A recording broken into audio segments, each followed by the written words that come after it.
तरह से आपको पता है कि हमारे पास टाइप स्क्रिप्ट की ये लेक्चर सीरीज चल रही है और इसका आज हम देख रहे हैं पार्ट नंबर 11। तो इस पार्ट के अंदर हम देखेंगे difference between war and let keywords. ठीक है भाई, देखो आपको पता है कि हमारे पास जब भी हम जावास्क्रिप्ट के अंदर या टाइप स्क्रिप्ट के अंदर जब भी हम वेरिएबल्स डिक्लेयर करते हैं, ठीक है, तो हम इन दोनों कीवर्ड्स का यूज कर सकते हैं। ठीक है, हम वॉर का कीवर्ड यूज करके भी वेरिएबल बना सकते हैं और लेट का कीवर्ड यूज करके भी हम वेरिएबल बना सकते हैं। ठीक है, और पिछले लेक्चर्स में मैंने आपको ये करके भी दिखाया था प्रैक्टिकली। तो देखो आज हम बात करेंगे कि जब भी हम वॉर के थ्रू वेरिएबल बनाते हैं और लेट के थ्रू वेरिएबल बनाते हैं तो इनके दरमियान डिफरेंसेस क्या होते हैं। ठीक है, तो इसी को हम इस लेक्चर के अंदर डिस्कस करेंगे। तो सबसे पहले कुछ पॉइंट्स को मैं यहाँ पे डिस्कस कर लेता हूं। देखो सबसे पहला पॉइंट है यहाँ पे, TypeScript follows the same rules as JavaScript for variable declarations. ठीक है, मतलब जो रूल्स हमारे पास जावास्क्रिप्ट के थे वेरिएबल डिक्लेरेशन के हवाले से, उन्हीं रूल्स को फॉलो कौन करता है? उन्हीं रूल्स को फॉलो करता है आपके पास टाइपस्क्रिप्ट। क्योंकि मैंने आपको बताया था टाइपस्क्रिप्ट जावास्क्रिप्ट का सुपर सेट है। इसका मतलब पूरी की पूरी जावास्क्रिप्ट टाइपस्क्रिप्ट के अंदर आ जाती है, प्लस कुछ एडिशनल फीचर्स भी हैं जो टाइपस्क्रिप्ट के अंदर हमें मिलते हैं और वो एडिशनल फीचर्स हमें जावास्क्रिप्ट के अंदर नहीं मिलते थे। तो अब देखो यहाँ पे नेक्स्ट पॉइंट में क्या कह रहा है, variables can be declared using var, let and const. मतलब देखो हमारे पास जावास्क्रिप्ट के अंदर, टाइपस्क्रिप्ट के अंदर हमारे पास ये तीन कीवर्ड्स हैं जिनको यूज करके हम क्या कर सकते हैं, वेरिएबल्स डिक्लेयर कर सकते हैं। अब चाहे वेर यूज करो, लेट यूज करो या कॉन्स्ट यूज करो, लेकिन इन तीनों के अंदर डिफरेंसेस हैं। तो सबसे पहले हम डिस्कस करते हैं कि वॉर वर्सेस लेट, मतलब वॉर और लेट के अंदर क्या डिफरेंसेस हैं। तो यहाँ पे देखो वेर कीवर्ड के बारे में सबसे पहले बता रहा है। अब यहाँ पे देखो क्या कह रहा है, variables in TypeScript can be declared using var keyword same as in JavaScript. ठीक है, इसका मतलब कि टाइपस्क्रिप्ट के अंदर भी आप वेर का कीवर्ड यूज कर सकते हो वेरिएबल डिक्लेरेशन के लिए। ठीक है, सेम उसी तरह जिस तरह से हम जावास्क्रिप्ट में करते आए हैं, क्योंकि जावास्क्रिप्ट में एक ट्रेंड सेट हो गया है कि हम जब भी वेरिएबल बनाते हैं तो हम वेर का कीवर्ड यूज करते हैं, वरना वहां पे भी हम लेट का कीवर्ड भी यूज कर सकते थे। ठीक है, फिर यहाँ पे देखो नेक्स्ट पॉइंट में क्या कह रहा है, the scoping rules remain the same as in JavaScript. मतलब देखो वेर के जो स्कोपिंग रूल्स थे वो सेम वही है टाइपस्क्रिप्ट के अंदर जो जावास्क्रिप्ट के थे। भाई देखो अब स्कोपिंग रूल्स का क्या मतलब है, स्कोपिंग रूल्स का मतलब ये है कि अगर आपने किसी स्कोप के अंदर, मतलब किसी ब्लॉक के अंदर, किसी फंक्शन के अंदर या किसी इफ के अंदर अगर वेर वेरिएबल बनाया है तो उसको हम कहाँ कहाँ यूज कर सकते हैं और कहाँ कहाँ यूज नहीं कर सकते। ठीक है, ये कहलाते हैं आपके पास स्कोपिंग रूल्स। इसको भी हम इसी लेक्चर के अंदर डिस्कस करेंगे। फिर देखो आगे चलते हैं। अब देखो यहाँ पे लेट के बारे में बता रहा है। अब देखो पहला पॉइंट यहाँ पे क्या बता रहा है, to solve problems with var declarations. अब देखो इसका क्या मतलब है, भाई देखो ये जो हम वेरिएबल्स बनाते हैं ना वेर कीवर्ड को यूज करके, वॉर कीवर्ड को यूज करके, इसके अंदर बहुत सारी प्रॉब्लम्स थी। ठीक है, उन प्रॉब्लम्स को ओवरकम करने के लिए, उन प्रॉब्लम्स को दूर करने के लिए लेट का कीवर्ड हमारे पास इंट्रोड्यूस हुआ था। ठीक है, तो यहाँ पे देखो क्या कह रहा है, ES6 ECMAScript introduced two new types of variable declarations in JavaScript using the keywords let and const। इसका मतलब भाई देखो वेर कीवर्ड के अंदर, वेर डिक्लेरेशंस के अंदर जो प्रॉब्लम्स थी उनको दूर करने के लिए ECMAScript ने क्या किया कि दो नए टाइप के वेरिएबल्स उन्होंने लॉन्च किए। ठीक है, और उनके लिए कीवर्ड्स क्या प्रोवाइड किए हमें, लेट और कॉन्स्ट। अब देखो सबसे पहले तो ये समझो कि ये ECMAScript क्या है। भाई देखो ECMAScript आपके पास बेसिकली स्टैंडर्ड सेट करता है, रूल्स एंड रेगुलेशन सेट करता है, किसके लिए, स्क्रिप्टिंग लैंग्वेजेस के लिए। कौन सी स्क्रिप्टिंग लैंग्वेजेस, जिस तरह जावा स्क्रिप्ट है, जे स्क्रिप्ट है। इसका मतलब ES6 से पहले जो हमारे पास वर्जन्स थे, ठीक है, उसके अंदर हम वॉर कीवर्ड को यूज करके वेरिएबल्स बनाते थे। लेकिन जब ES6 आपके पास आया तो उसने कुछ स्टैंडर्ड सेट किए। ठीक है, किसके लिए स्टैंडर्ड सेट किए, जावा स्क्रिप्ट के लिए स्टैंडर्ड सेट किए। कौन कौन से स्टैंडर्ड सेट किए कि भाई अब आप वेरिएबल बनाने के लिए दो कीवर्ड्स का यूज कर सकते हो, एक लेट का और दूसरा कॉन्स्ट का। ठीक है, तो जावास्क्रिप्ट जिस तरह से आपको पता है कि मॉडर्न ECMAScript मतलब ES6 को यूज करता है, उसके स्टैंडर्ड्स को फॉलो करता है, इसलिए जावास्क्रिप्ट के अंदर और टाइपस्क्रिप्ट के अंदर हम लेट और कॉन्स्ट के कीवर्ड्स का यूज कर सकते हैं। ठीक है, फिर यहाँ पे देखो नेक्स्ट पॉइंट क्या कह रहा है, TypeScript being a superset of JavaScript also supports these new types for variable declarations। भाई देखो ES6 ने ये जो दो वेरिएबल्स प्रोवाइड किए थे, किसको प्रोवाइड किए थे, किसके लिए बनाए थे, जावास्क्रिप्ट के लिए बनाए थे। अब जावास्क्रिप्ट का सुपरसेट क्या है, टाइपस्क्रिप्ट है। इसका मतलब पूरी की पूरी जावास्क्रिप्ट टाइपस्क्रिप्ट के अंदर आ जाती है। और यही वजह है कि टाइपस्क्रिप्ट के अंदर भी ये जो न्यू टाइप्स के आपके पास वेरिएबल डिक्लेरेशंस हैं जो कि लेट है और कॉन्स्ट है, इसको भी हम टाइपस्क्रिप्ट के अंदर यूज कर सकते हैं जस्ट एज अ जावास्क्रिप्ट। ठीक है, अब देखो यहाँ पे नेक्स्ट पॉइंट क्या बता रहा है, the let declaration follow the same syntax as var declaration. भाई देखो, जिस तरह हम वैर का कीवर्ड यूज करके वेरिएबल बनाते हैं टाइपस्क्रिप्ट के अंदर, सेम उसी तरह हम लेट का कीवर्ड यूज करके बनाएंगे। ठीक है, मतलब देखो जिस तरह वैर को यूज करके हम वेरिएबल की एक लाइन बनाते हैं ना, तो सेम उसी तरह मैं वहां पे वॉर हटा के क्या लगा दूंगा, लेट लगा दूंगा। ठीक है, फिर देखो next point, unlike variables declared with var, variables declared with let have a block scope. फिर देखो second point, unlike variables declared with var, variables declared with let have a block scope. भाई इसका मतलब कि जब भी हम लेट कीवर्ड का यूज करते हैं ना, ठीक है, और लेट कीवर्ड का यूज करके कोई भी वेरिएबल बनाते हैं, तो उन वेरिएबल्स का अपना एक स्कोप होता है, अपना एक ब्लॉक स्कोप होता है। ठीक है, इसका मतलब जहां पे मैं लेट कीवर्ड को यूज करके वेरिएबल बनाऊंगा जिस ब्लॉक के अंदर, जिस स्कोप के अंदर, तो उसी स्कोप के अंदर मैं उसको यूज कर सकता हूं। तो ये एक पॉइंट आपको क्लियर होना चाहिए, अभी मैं प्रैक्टिकल भी करके दिखाता हूं। फिर यहाँ पे देखो थर्ड पॉइंट क्या कह रहा है, this means that the scope of let variables is limited to their containing block. इसका मतलब जो लेट वेरिएबल्स का स्कोप है ना, वो कहां तक होता है, उस ब्लॉक के अंदर जिसके अंदर मैंने लेट वेरिएबल बनाया है।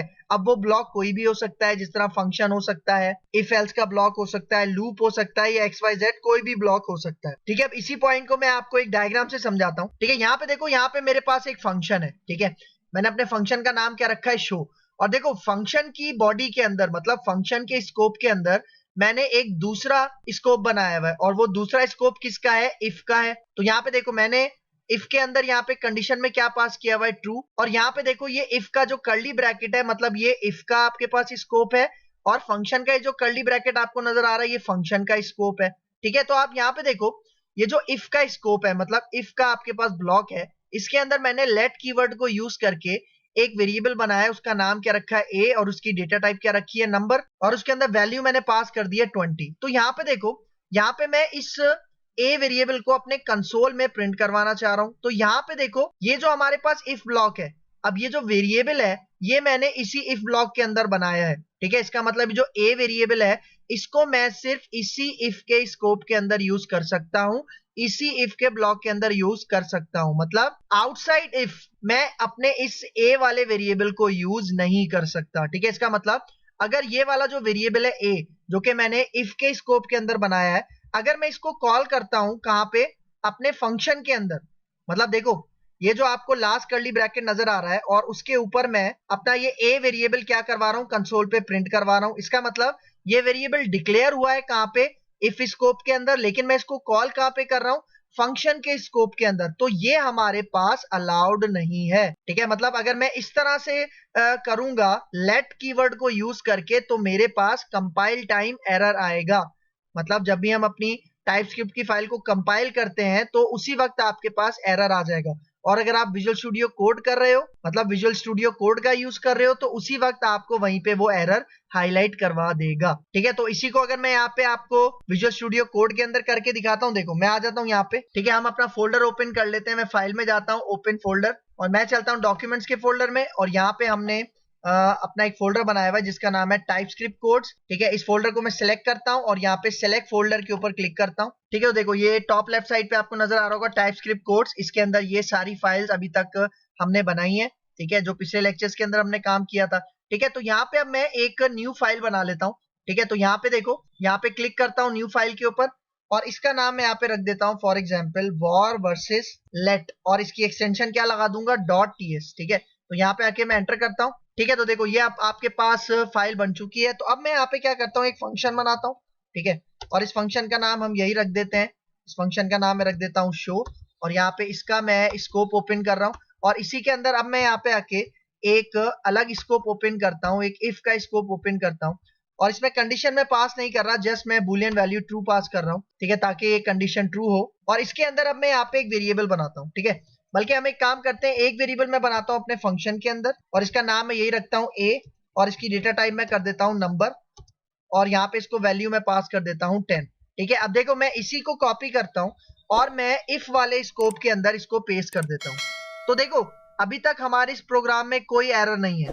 ठीक है, क्योंकि देखो ये जो मैंने वेरिएबल बनाया ना ए वाला, ये फंक्शन के स्कोप के अंदर मौजूद है, और ये वाला जो मैंने ए वेरिएबल बनाया है ये हमारे इफ के स्कोप के अंदर मौजूद है।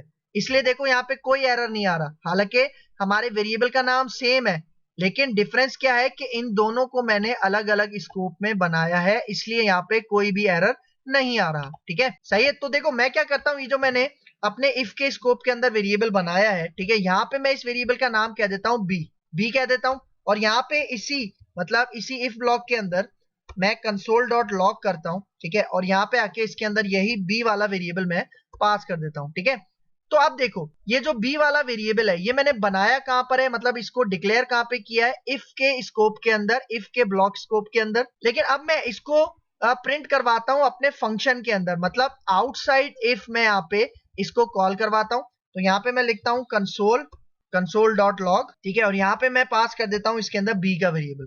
ठीक है, तो अब यहाँ पे देखो जैसे ही मैंने बी लिखा स्ट्रेट अवे यहाँ पे आपके पास एरर आ चुका है। ठीक है, तो देखो अगर मैं इस बी के ऊपर माउस लेके जाता हूं तो देखो क्या बता रहा है, कैन नॉट फाइंड नेम। क्यों? क्योंकि ये जो, तो देखो मैं इसके ऊपर माउस लेके जाता हूं तो देखो क्या बता रहा है, cannot find name B, मतलब ये जो बी वेरिएबल है उसको नहीं मिल रहा। क्यों नहीं मिल रहा? क्योंकि देखो ये हमारे बी वेरिएबल को कौन से स्कोप के अंदर फाइंड कर रहा है, फंक्शन के स्कोप के अंदर फाइंड कर रहा है। ठीक है, लेकिन ये बी वाला वेरिएबल फंक्शन के स्कोप के अंदर है ही नहीं, बल्कि ये इफ के स्कोप के अंदर मौजूद है, इसलिए यहाँ पे एरर आ रहा है। ठीक है, लेकिन अगर मैं यहाँ पे बी को कॉल नहीं करता, ठीक है, फॉर एग्जांपल मैं इसी को कॉपी करता हूं और मैं यहाँ पे ए का वेरिएबल कॉल करता हूं। ठीक है, तो देखो ए के वेरिएबल के नीचे मतलब कोई भी एरर नहीं आ रहा। क्यों? क्योंकि जो ए का वेरिएबल है ये फंक्शन के स्कोप के अंदर ही डिफाइन हुआ है और मैं उसको फंक्शन के स्कोप के अंदर ही यूज कर रहा हूं, इसलिए यहाँ पे कोई भी एरर नहीं आ रहा। ठीक है, तो एक ये पॉइंट क्लियर होना चाहिए। इसको मैं हटा देता हूं ए को। लेकिन अब यहाँ पे देखो ये तो मैंने बात की है लेट की, लेकिन अगर मैं बात करूं वॉर की, मतलब ये जो वेरिएबल मैंने इफ के अंदर बनाया है जिसका नाम है बी, तो अब मैं इसको डिक्लेयर करता हूं लेट के साथ नहीं बल्कि वैर के साथ। तो मैं यहाँ पे वैर लगाता हूं, तो देखो अब जैसे ही मैंने यहाँ पे वैर लगाया, ठीक है, तो यहाँ पे देखो एरर आ रहा है, कोई एरर नहीं आ रहा। ठीक है, लेकिन जब मैंने यहाँ पे लेट लगाया था, ठीक है, वैर हटा के मैं लेट लगाता हूं तो देखो स्ट्रेट अवे इसने मुझे एरर दिखाया था। तो देखो अगर मैं यहाँ पे आके ये जो फंक्शन है अगर मैं इसको कॉल करता हूं, ठीक है, अभी याद रहे कि इसके अंदर जो मैंने वेरिएबल बनाया है वो लेट को यूज करके बनाया है, इसलिए यहाँ पे देखो कंपाइल टाइम एरर आ रहा है। लेकिन अगर आप इसको कंपाइल भी करके देखोगे तब भी आपको यहाँ कंसोल में वो यही कंपाइल टाइम एरर दिखाएगा। तो अगर मैं इस फाइल को कंपाइल करूं, देखो मैं कहता हूं TSC मतलब टाइपस्क्रिप्ट कंपाइलर और फिर अपनी फाइल का नाम देता हूं var versus let.ts। ठीक है, तो यहाँ पे आके मैं इसको एंटर करता हूं। अभी आप एक चीज नोटिस करो, अभी हमारे पास जस्ट ये ts फाइल है, मतलब इसकी जावास्क्रिप्ट की फाइल नहीं बनी। लेकिन जैसे ही मैं यहाँ पे आके एंटर करूंगा तो यहाँ पे देखो जैसे ही मैंने यहाँ पे आके एंटर किया तो इसने मुझे स्ट्रेट अवे यहाँ पे एरर दे दिया। ठीक है, और यहाँ पे देखो अगर मैं स्क्रॉल करके ऊपर लेके जाऊं तो यहाँ पे देखो एरर कहाँ पे दिखा रहा है, वहीं बी पे दिखा रहा है। और देखो वही एरर यहाँ पे दे रहा है, क्या एरर दे रहा है, cannot find name B, मतलब ये बी वाला वेरिएबल उसको यहाँ पे नहीं मिल रहा। लेकिन अगर मैं यही वेरिएबल लेट हटा के मैं यहाँ पे वॉर का कीवर्ड लगा देता हूँ, ठीक है, तो अब देखो यहाँ पे एरर नहीं आ रहा। ठीक है, इसका मतलब अगर मैं अब इसको कंपाइल करने की कोशिश करता हूँ, ठीक है, देखो हम यहाँ पे आते हैं, ठीक है, TSC लिख के यहाँ पे आके मैं एंटर करता हूँ अपनी फाइल नेम के साथ, तो अब यहाँ पे देखो ये कंपाइल हो चुका है। ठीक है, और यहाँ पे देखो लेफ्ट साइड पे आपके पास वॉर वर्सेस लेट की जो TS फाइल थी उसकी GS फाइल भी आपके पास यहाँ पे बन चुकी है।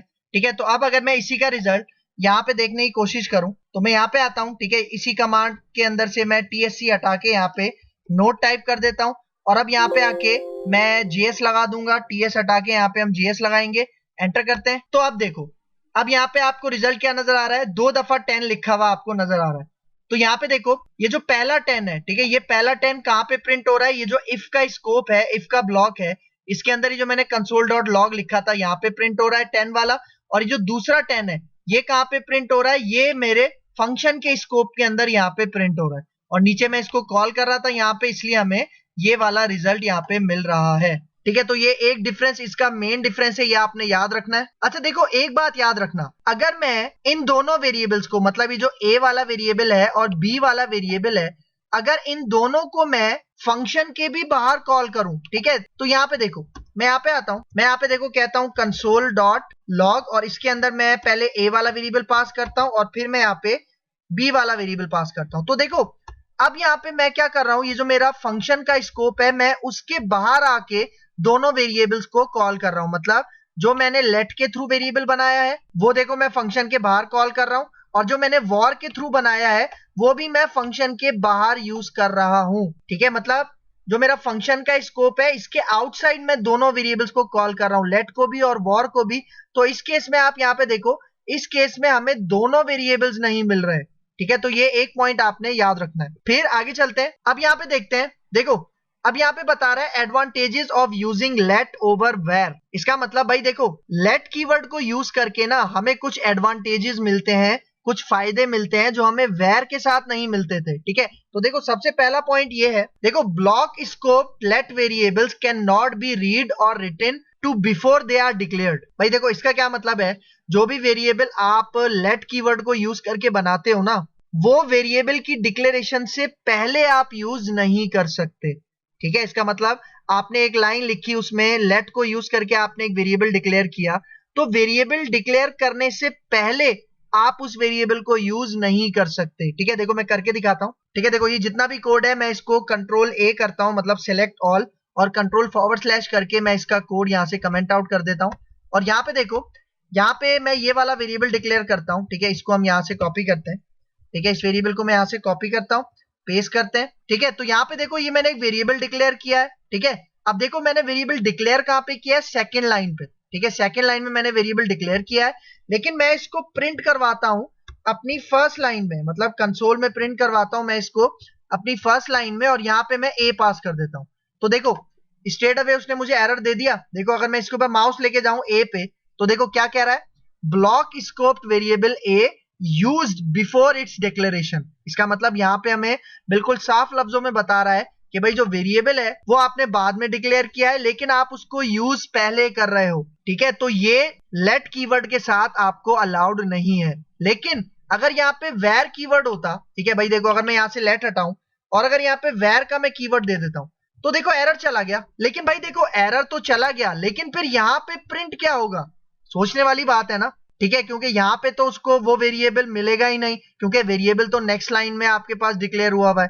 तो यहाँ फर्स्ट लाइन में क्या मिलेगा, देखो मैं इसको रन करके दिखाता हूँ। ठीक है, देखो मैं इसी फाइल को दोबारा से यहाँ पे आके पहले कंपाइल करते हैं, एंटर करते हैं। ठीक है, देखो कंपाइल हो गई, इसका मतलब कंपाइल टाइम पे कोई एरर नहीं है।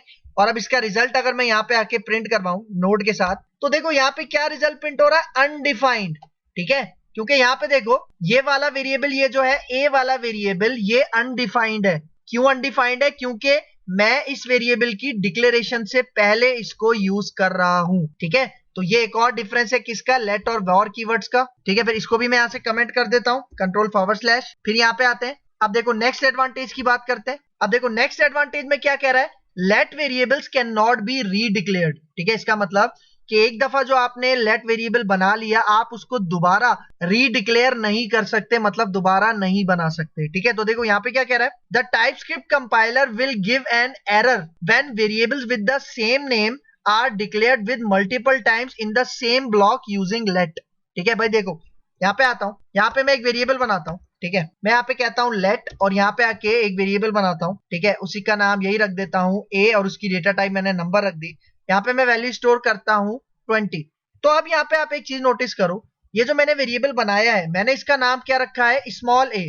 ठीक है, लेकिन अगर मैं यहाँ पे आऊं और दोबारा इसी को मैं रीडिक्लेयर करता हूं, ठीक है, देखो मैं यहाँ पे वैल्यू डिफरेंट पास कर देता हूं, 30 पास कर दी, लेकिन देखो यहाँ पे ये हमें रीडिक्लेयर करने की इजाजत नहीं दे रहा। ठीक है, लेकिन अगर यहाँ पे वॉर कीवर्ड होता, मतलब अगर मैं यहाँ पे देखो यहाँ पे मैं वॉर कीवर्ड लगा रहा हूं, ठीक है, लेट हटा रहा हूं, तो देखो यहाँ पे एरर चला गया। सही है, तो मतलब एक ये डिफरेंस भी है कि आप लेट को यूज करके सेम नेम का वेरिएबल दोबारा रीडिक्लेयर नहीं कर सकते, लेकिन वॉर का कीवर्ड यूज करके आप ये काम कर सकते हो। ठीक है, लेकिन देखो अगर मैं यहाँ पे लेट कीवर्ड यूज करता हूँ, ठीक है, देखो मैं यहाँ पे लेट वापस लगा देता हूँ, और यहाँ पे देखो यहाँ पे अभी ए स्मॉल है ना, तो स्मॉल ए के नाम से मैं दूसरा वेरिएबल नहीं बना सकता। लेकिन अगर मैं यहाँ पे अपना वेरिएबल इसकी केसिंग चेंज कर दूं, ठीक है, देखो मैं यहाँ पे इसको कैपिटल ए बना देता हूं। ठीक है, तो देखो जैसे ही मैंने कैपिटल ए बनाया, तो यहाँ पे देखो एरर चला गया, क्योंकि देखो टाइप स्क्रिप्ट आपके पास केस सेंसिटिव लैंग्वेज है, ठीक है, मतलब ये केसिंग का भी ख्याल रखता है कि भाई अगर केसिंग डिफरेंट है तो हमारे पास वो वेरिएबल्स अलग अलग माने जाएंगे, ठीक है, तो एक ये पॉइंट माइंड में होना चाहिए, ठीक है। फिर आगे चलते हैं।